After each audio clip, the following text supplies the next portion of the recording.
Somos Iris e Mônica, alunas do professor Cleidinei, do primeiro ano de Contabilidade. Faremos a resolução da lista 11, que terá 10 questões enumeradas de 1 a 10. Questão 1. Assinale apenas uma alternativa correta. Contabilmente, a depreciação deve ser entendida como uma diferença de valores, B, a perda de eficiência funcional do bem, C, um custo amortizado, D, uma provisão para compra de outro bem, ou E, um lançamento para diminuir o imposto de renda.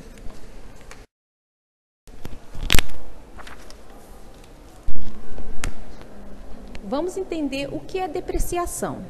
É a redução de valor dos bens corpóreos, integra o ativo permanente, geralmente o imobilizado, em decorrência de desgaste ou perda de utilidade pelo uso, ação da natureza ou obsolência.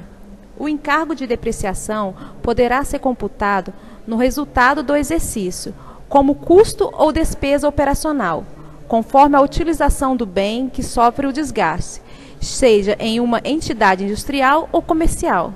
A depreciação dos bens utilizados na produção será registrada como custo na apuração do custo fabril. Na contabilização, o lançamento comum do fato relativo à depreciação é o seguinte: despesa ou custo de depreciação, depreciação acumulada. O que é a amortização? É a diminuição do valor dos bens intangíveis que entregam o ativo permanente. A amortização tem lugar quando é limitante da vida útil for o tempo, diferentemente da depreciação, que é pelo uso, tempo e obsolência. Contabilização, despesa de amortização, custo ou despesa. A amortização acumulada. Após o entendimento sobre depreciação, concluímos a alternativa correta. Contabilmente, a depreciação deve ser entendida como, resposta C, um custo amortizado. Questão 2. A provisão para crédito de liquidação duvidosa é constituída para entender: A. As diminuições de crédito por motivo de devolução. B. Os riscos de insolvência dos clientes. C. Os descontos e abatimentos concedidos. D. Os descontos e abatimentos obtidos. E E. Nenhuma das hipóteses anteriores.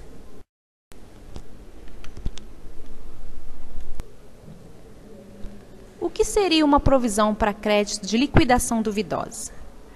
Provisão para crédito de liquidação duvidosa seria: quando uma empresa vende a prazo, ela corre o risco de receber ou não o dinheiro devido pelo cliente. Certamente, ele não irá receber 100% do valor em haver, ocorrendo assim uma inadimplência.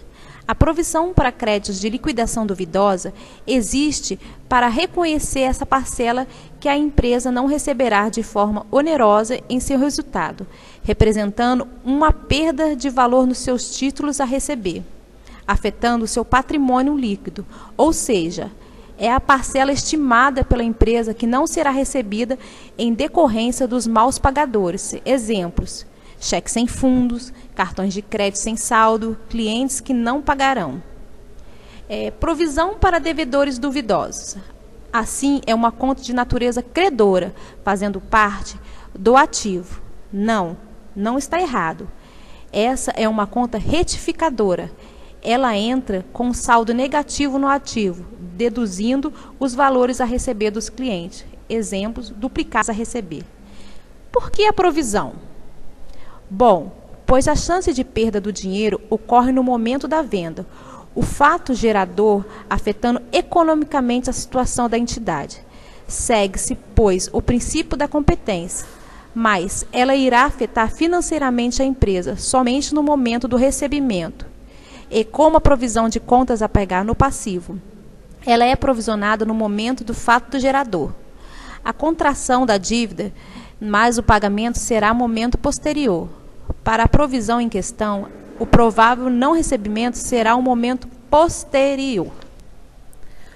Concluímos, assim, a resposta da questão 2. A provisão para crédito de liquidação duvidosa é constituída para entender os riscos de insolvência dos clientes. Resposta B. Uma observação importante. A insolvência é um estado em que o devedor tem prestações a cumprir superiores aos rendimentos que receber. Portanto, um insolvente não consegue cumprir com suas obrigações, no caso, seus pagamentos. Questão 3. A depreciação é um procedimento contábil que visa: letra A, avaliar os bens sujeitos à depreciação. Letra B, distribuir o custo dos bens sujeitos à depreciação pelo período de sua vida útil. Letra C, registrar a baixa dos bens sujeitos à depreciação.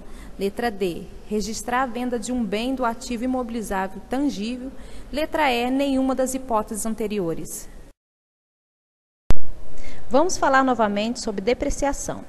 Depreciação é um procedimento contábil que visa acumular recursos para repor bens de capital ao final de sua vida útil. Do ponto de vista econômico, a depreciação se aplica àqueles bens que participam do processo produtivo em mais de um ciclo de produção. Esta condição diferencia o bem depreciável do insumo, que em geral é integralmente utilizado em apenas um ciclo de produção. A depreciação é, portanto, um custo não monetário decorrente da perda de valor por idade, uso ou obsolescência. Os aspectos seres considerados no cálculo da depreciação são: vida útil dos ativos, método de depreciação, base de cálculo da depreciação. Sendo assim, a depreciação é um procedimento contábil que visa: letra B, distribuir o custo dos bens sujeito à depreciação pelo período de sua vida útil. Questão 4. O saldo da conta de despesa de depreciação de veículos é: letra A, credor e representa o total das depreciações feitas até o encerramento do último período. Letra B, credor e é encerrado com contas de resultado para apuração do resultado do período. Letra C, credor e representa um fundo constituído para a compra de um novo veículo. Letra D, devedor e representa o total das depreciações feitas até o encerramento do último período. Letra E, devedor e é encerrado com contas de resultado para a apuração do resultado do período. Para entendermos melhor essa questão, vamos demonstrar o seguinte exemplo: despesa com depreciação de veículo, vida útil de 5 anos. O valor do veículo, 185 mil. Então, vamos dividir esse valor por 5 anos, que vai totalizar 37 mil ao ano. Então, vamos debitar uma conta de resultado chamada despesa com depreciação. E vamos creditar a conta de patrimônio, depreciação acumulada, sendo o valor de 37 mil.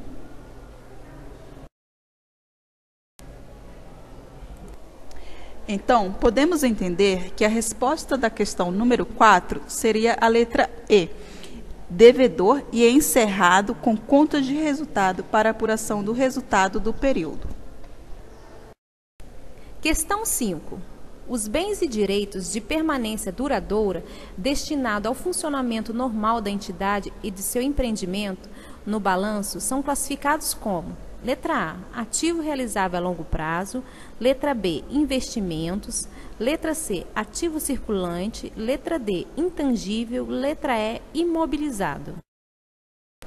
Vamos entender o que é imobilizado. São classificados os bens e direitos de natureza permanente que serão utilizados para a manutenção das atividades normais da empresa, servindo à sua estrutura. A empresa não pretende vender os seus bens e direitos, ou seja, não há intenção de transformá-los em dinheiro.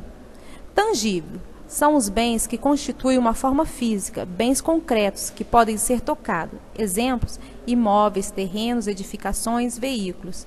Intangível são intangíveis os bens que não podem ser tocados ou vistos, já que são incorpóreos, não têm corpo. Eles possuem valor econômico, mas carecem de substância física, material, tendo valor patrimonial nos direitos de propriedade imaterial, que são conferidos aos seus possuidores. Exemplos: marcas e patentes. Sendo assim, os bens e direitos de permanência duradouras no balanço patrimonial podem ser considerados, letra E, um imobilizado. Questão 6. Uma sociedade empresária apresentou as seguintes informações relacionadas às operações com mercadorias. São elas: considerando que o seguro e o frete sobre as mercadorias adquiridas no período foram pagos pela empresa compradora, e desconsiderando os efeitos tributários das operações, é correto afirmar que o estoque final de mercadorias é de, letra A, 24.800, letra B, 26.300, letra C, 27.400, letra D, 27.700. Vamos organizar as contas conforme as movimentações do período. Temos que calcular apenas as movimentações que envolvem o custo do estoque. Sabendo disso, não usaremos em nosso cálculo as seguintes contas: receita bruta com vendas de mercadorias e abatimento sobre venda. Teremos que calcular os demais valores na fórmula do CMV. Lembrando, a fórmula do CMV será estoque inicial mais compra menos estoque final. No final da questão, temos que saber o estoque final. Sua fórmula é estoque inicial mais compra menos CMV. Vamos à questão. Estoque inicial de mercadorias, 35.000. Compra de mercadorias no período, 135.000. Fretes sobre mercadorias adquiridas no período, 400. Seguro sobre mercadorias adquiridas no período, 300. Dando um total de estoque inicial mais compra de 170 e 700. Desse valor, eu ainda tenho que tirar o meu CMV, que é de 135.000, e também o meu custo total das mercadorias devolvidas, que será de 3.000. Após tirar esses valores, eu terei um estoque final de mercadorias de 27.700. Sendo assim, podemos afirmar que a alternativa correta para esta questão seria a letra D, 27.700. Questão 7. Uma sociedade empresária apresentava, ao final do exercício de 2013, um saldo de 1.530.000 na conta máquinas e equipamentos, assim discriminados: equipamento A, B e C. A empresa realiza a contabilização mensal dos encargos de depreciação e utiliza para todos os equipamentos uma taxa anual de 24%. Além disso, considera o valor residual igual a zero. Todos os equipamentos entraram em uso na data de sua aquisição. Considerando-se os dados acima, assinale a opção que apresenta o valor dos encargos com depreciação no valor de 2013. Letra A, 255.000. Letra B, 387.200. Letra C, 391.000. Ou letra D, 503.200. Sabemos que a depreciação é de 24% ao ano. Então, podemos dizer que ao mês são depreciados 2%. Outra informação que é importante que não podemos esquecer é que a questão pede a depreciação no ano de 2013. Equipamento A. Aquisição 2/3 de 2012. Custo da aquisição, 680.000. Neste caso, vamos fazer a depreciação dos 12 meses, de janeiro de 2013 a dezembro de 2013. 680.000 vezes 24%, que dá 163.200. Equipamento B. Aquisição foi 1/6 de 2013. Custo da aquisição foi 510.000. Faremos a depreciação somente a partir da data de aquisição até o término de 2013. Junho de 2013 a dezembro de 2013, que totaliza 7 meses, vezes 2%, que dá um total de 14%. Sendo assim, teremos 510.000 vezes 14%, que dá um total de 71.400. Equipamento C. Aquisição foi 1/10 de 2013. Custo de aquisição foi de 340.000. Será depreciado a partir da data de aquisição até o término de 2003. outubro de 2013 a dezembro de 2013. Serão 3 meses vezes 2%, que dá um total de 6%. 340 mil vezes 6%, que dá 20.400. Após identificar os 3 valores do equipamento A, B e C, teremos uma depreciação no ano de 2013 totalizando 255 mil. Sendo assim, a resposta correta é letra A, 255 mil. Questão 8. A compra de um veículo a prazo determina qual alteração na soma do balanço patrimonial. A. Aumento do ativo e diminuição do passivo. B. Aumento do passivo e diminuição do ativo. C. Aumento do ativo e aumento do passivo. D. Diminuição do ativo e diminuição do passivo. E. Não altera a soma do ativo e do passivo. Para entender melhor a questão 8, vamos demonstrar através de um exemplo. Primeiramente, vamos lembrar o que seria o patrimônio. Patrimônio é o conjunto de bens, direito e obrigações vinculado a uma pessoa ou a uma entidade. Vejamos, ativo é formado por bens mais direitos, passivo e PL, obrigações com os terceiros e também com os sócios. Vamos dar o exemplo. Suponhamos que você decida comprar um veículo, porém, uma parte da compra será financiada. Assim temos valor do veículo, 10 mil, valor a ser pago à vista, 4 mil, valor a pagar, 6 mil. Agora observe, a posse do veículo representa para você um patrimônio, chamado ativo. Ao mesmo tempo, o valor que você ficou devendo representa uma obrigação, consequentemente, um passivo exigível. Dessa forma, se você tem um patrimônio no valor de 10 mil, mas ainda está devendo 6 mil, referente à sua compra, o valor líquido do seu ativo é 4 mil, o que equivale a dizer que seu patrimônio líquido monta em 4 mil. Estará assim, então, aumentando o seu ativo e também o seu passivo. Podemos dizer, então, que a alternativa correta para esta questão é a alternativa C, aumento do ativo e aumento do passivo. Questão 9. Uma sociedade empresária realizou as seguintes transações no mês de dezembro de 2013. Com base nos dados apresentados, o lucro bruto apurado em dezembro de 2013, de acordo com as normas brasileiras de contabilidade, é de alternativa A, 22 mil, alternativa B, 29 mil, alternativa C, 49 mil, alternativa D, 58 mil. Vamos efetuar a demonstração do resultado do exercício. Vendas com mercadorias. Tivemos 80 mil mais 30 mil, totalizou 110 mil. Vamos diminuir imposto sobre venda de 10%, que foi 11 mil. Vamos diminuir também o custo de mercadorias vendida, o nosso CMV, que totalizou 50 mil. Como descobrimos o CMV? Será sempre estoque inicial, nesse caso que foi de 10 mil, mais compras, que foi de 60 mil, menos o estoque final, que foi 20 mil. Sendo assim, tivemos um lucro bruto de 49 mil.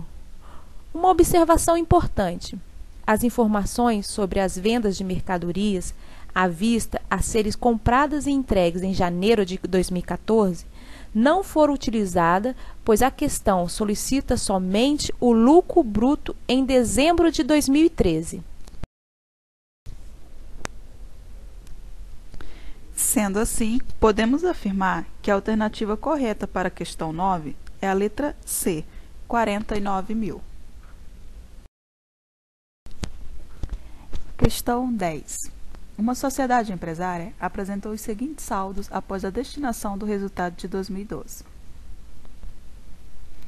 Estruture o balanço patrimonial e indique o valor do ativo total. Alternativa A, 135.000. Alternativa B, 158.000. Alternativa C, 183.000. Alternativa D, 185.000.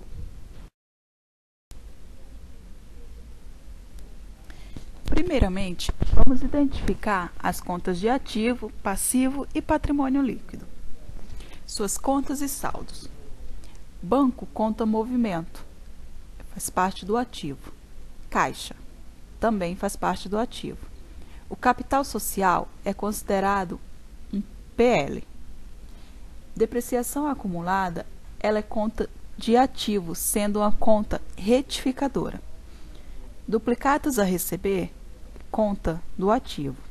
Impostos a pagar é passivo. Estoque de mercadorias é ativo. Fornecedores é uma conta de passivo. ICMS a recuperar é uma conta de ativo.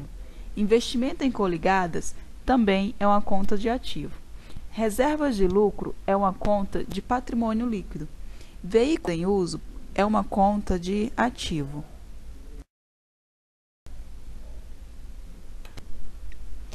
Após identificar todas as contas de ativo, passivo e patrimônio líquido, vamos demonstrar através do balanço patrimonial o seguinte cenário. No ativo, ficamos com a conta ativo circulante, banco contas em movimento, caixa, duplicatas a receber, estoque em mercadorias, ICMS a recuperar.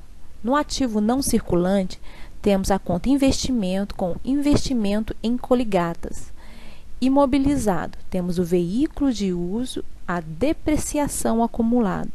Lembrando que é uma conta retificadora, ou seja, ela entra subtraindo o ativo. Temos então o nosso ativo de 185.000. O nosso passivo e o nosso patrimônio líquido está com passivo circulante, imposto a pagar e fornecedores. Patrimônio líquido, capital social, reserva de lucro, totalizando assim 185.000.